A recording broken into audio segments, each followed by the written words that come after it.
Hello everybody, my name's Nicola and I blog over at thefrugalcottage.com all about budgeting, money saving, investing and lots of different things in between. And if you're new here, then hello and thanks for stopping by, and if you're not new here, then thanks for joining me again. Don't forget to like and subscribe, and let's get started.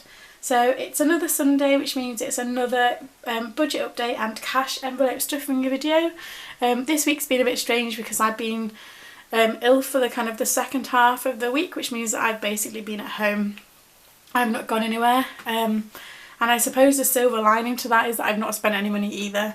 The downside is that it was half term, so I've been off with my children, and you know we've not really done very much because of that, which is always disappointing. But hopefully I'm feeling a bit more human today, so hopefully that's I'm over the worst of it, so to speak.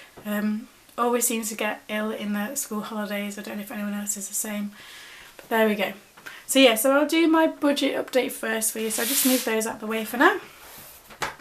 So my trusty budget binder, I love this thing. So this is all just, none of this gets updated. I have actually put some things in sinking funds. I just haven't updated this, mainly because there's not a lot in them yet, so I don't feel like I need to track how much goes in there, although the whole point is that you track how much goes in there, so maybe that's just me not doing that quite right. First things first, my no spend day tracker. So like I said, because I've been ill for the second half of this week, we've really not been anywhere at all. Luckily we have or the boys have grandparents that have kind of stepped in and look after them for the day on Friday, which was nice because it meant they got to go somewhere different.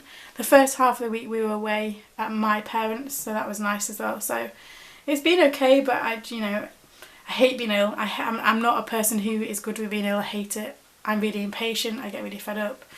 Anyway, so you can see, so I've had all week has been no spend days. That wasn't planned.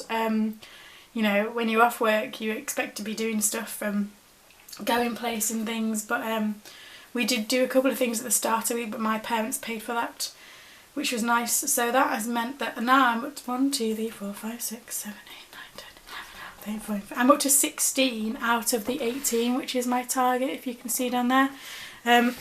So not wanting to jinx anything, but I think 18 will be doable now. So today is kind of food shop and petrol and everything else shop day, as it always is on a Sunday. If you've watched my videos for a while, I tend to do everything on the same day, get it all out of the way, and I'm ready for the week ahead. So today will be purple, it'll be a spend day today, but then I've still got another 6 days to get to no spend days in there, so I think I'll manage that, but we'll see. I don't want to jinx myself and then find some way like that I'll end up spending every day this week for whatever reason, because that would just be typical of me doing one of these things. But anyway, that's looking really good so far, and that is my no spend day tracker. And then the expense tracker again, because I've not really been anywhere. The only day I spent this week was on Sunday when I went to get the food shop, petrol. This was cleaning things. Oh, and we also needed some new school shoes. But we managed. Oh, I'm so pleased about this because gosh, aren't children's shoes expensive? We managed to get his school shoes in the sale, so they only cost us £23.20, so hopefully they'll last us, I don't want to say until the summer because that seems like a long way away, but hopefully, you know, a good chunk of time that they'll last us for that. But actually the children's budget is the one that we don't normally go anywhere near, but this month it seems like we're gonna, which is not a problem, it's what it's there for. But normally it doesn't get touched very much. But that's what my weekly, that's the expense tracker. I wonder if I can keep it to one page. We'll see. The 1st of March is a Sunday, so next week on Sunday will be a new month, and that would be when I do my shop. So provided I don't go mad this week for whatever reason, and I don't envisage doing that. It's not really in my nature. I might actually manage to stick to one page, which would be amazing. I don't think in all the time I've used this system and tracked my spending by paper that I managed to stick to one page. Probably won't ever get to do it again, but there you go. And then if I turn over, so this is my weekly check-in. I kind of want to zoom in, but my camera doesn't like that anymore. But we'll zoom in and see. How does that look? that look okay? That looks okay. So for food for week 3, I spent £42.70 on in Morrison's last weekend. £42 is great. That's fairly low for us now. We kind of average around £50 a week, but I'm really pleased with that. So £67 remaining, which the week before when I thought when I had £109 remaining, I was like, I'm never going to make that stretch 2 weeks. But now I think that because there's still £67.25 remaining in the food budget, I reckon I might be able to manage that if I don't go mad in the supermarket. Miscellaneous, I spent £5.50, that was cleaning stuff. Still got a £51.83 in there. That's really good for the miscellaneous budget. There are things like I need to get nappies this weekend and things like that, which are kind of, you know, they're not cheap, are they? But nowhere near £50 worth. So we'll see. I think I'll be under budget for that. Petrol again. I rose my petrol budget a while ago to £150 because I somehow kept going over it, but now since I've done that I've gone nowhere near, so I've still got £69.44 left in the petrol budget, so I might rethink that for March. And then the children's budget is £20.80 left. We know because they get £100 the children for their budget each month, and that goes on gymnastics, soft play, swimming, you know, that kind of thing. This month we've had to buy new school shoes and new trainers, so that's kind of been a bit more kind of one-offs, if you like. We don't tend to buy, we don't seem to would have to buy clothes or shoes that often for them, although watch them, they'll both grow out of their current size at the same time now I've said that. But that's the budget for that. For them, the £100 seems to last quite well. We don't normally go to the £100 mark, but as you can see, we've still got another week to go and there's only £20 left, so we'll see. £100 seems like a good amount to keep that to stick with. Because we're doing like the no spend year and kind of aiming for early retirement and all that, we don't want them to miss out either, which they don't. We make sure of that. And then I don't think I've filled in anything else in here. Nope. So that's the budget update. And I'll move on to I'll just zoom back out slightly, and then I'll move on to my cash envelopes. As always, I'll leave a link below to these. I love my little cash envelope system. Oh, I'll just move it. There we go. So this is the cash that I'm using this week. I'll just get them out. So quickly, if you're new here then you won't know this, but I have 4 cash envelopes that I use week in, week out. This year there's normally 6. I said this last week in a funny way apparently. It made it sound like I'd got rid of loads of children. That I haven't. So I have food, petrol, miscellaneous and children, and there's £10 left in the children's envelope, £10 left in the miscellaneous envelope, and £10 left in the food envelope, which is good at this stage. So just trying to think what I'd kind of plan to put in these. Food, I think this week, if there's already £10 in there and I want to keep it under there, £62. So if I put in £50 in the food envelope, and that takes it up to £60, and then that is my budget.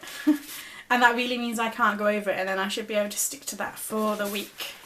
So I put that in there as a starting point. Ooh. So that takes my food budget to £60 for the last week in February. It should be a cheaper week food wise, so like it's pancake day on Tuesday, so we're just having pancakes for tea, which is a nice cheap meal. It's made from things that I've got in the cupboard already. There's a couple of things that need using in the freezer, so we're going to use those up. So it should, £60 should more than do us.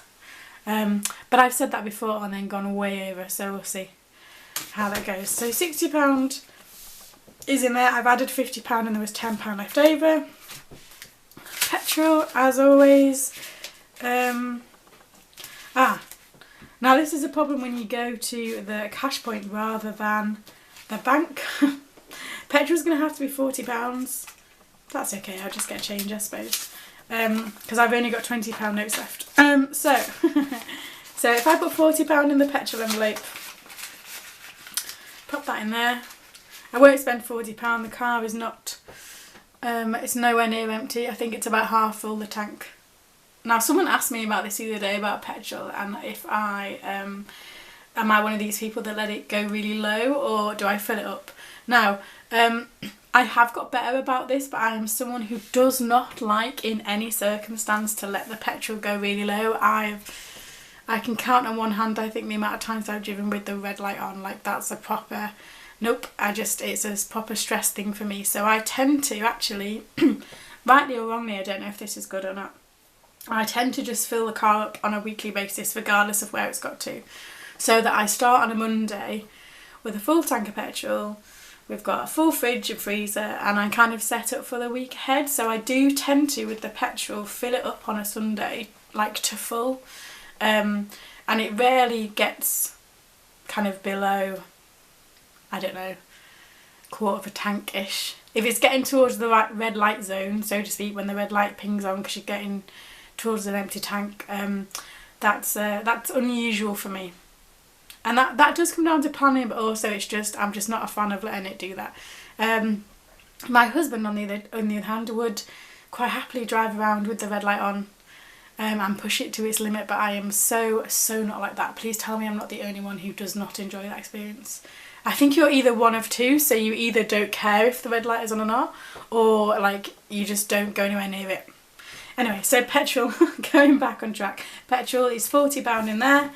Miscellaneous, I do have a couple of miscellaneous things I need to get this week, including cat food. So I'm going to put the £20, oh, I know what I'm going to do, because there's £10 left in here, I'm going to take the £10 out of here and put this £20 note in there. That gives me £20 for miscellaneous. And then I'm going to put this £10, I'm going to swap it round. And I do this sometimes. So that £10 that I've just taken out of miscellaneous, I'm then going to put, I know there's £10 left in the children's envelope already, but I'm just going to put it in there. So that makes that £20 as well. So the children's envelope's got £20. The miscellaneous envelope has also got £20.